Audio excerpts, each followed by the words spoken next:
Another question on church Okay. and politics. What role should the church play in educating its members that politics is not inherently corrupt, but a calling to serve? Okay. God has a purpose for every believer. God is calling for every believer. And all of that is not only in spiritual responsibilities like pastoring, reverend, and so on. So for the majority of believers, where will they serve God? They will serve God in their professions, in the businesses, and that includes politics. Is politics dirty? No. It's how you do the politics. Politics in itself is neutral, right? It is not dirty, it's not good either. It's how you do it. The way you function in that arena will determine its outcome. So can Christians or should Christians be involved in politics? Absolutely. Otherwise, how can we bring transformation into that space?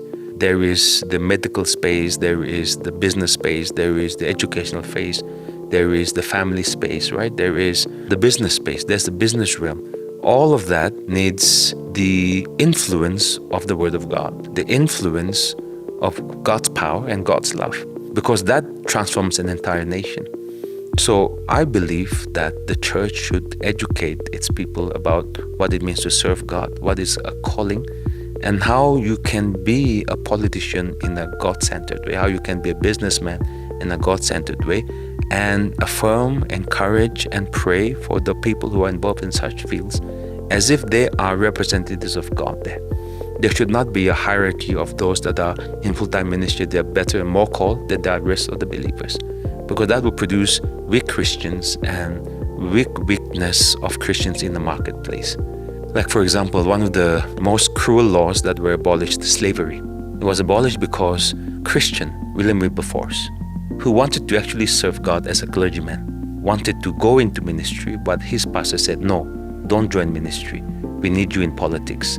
So he remained in politics, and through many years of, effort and convincing his colleagues, they were able to pass a law that abolished slavery. Was slavery abolished immediately? No, it took many more years after that for it to be abolished.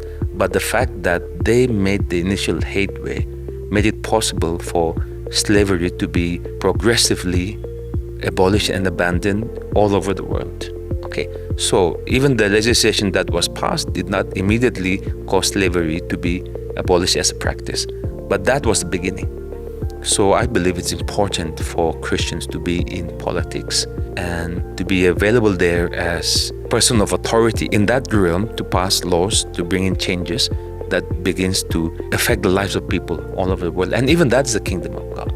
That's also God's will. God's will is not only in preaching on the pulpit. It's also bringing legislation that blesses the nations, that destroys oppression and destroys works of wickedness on the earth.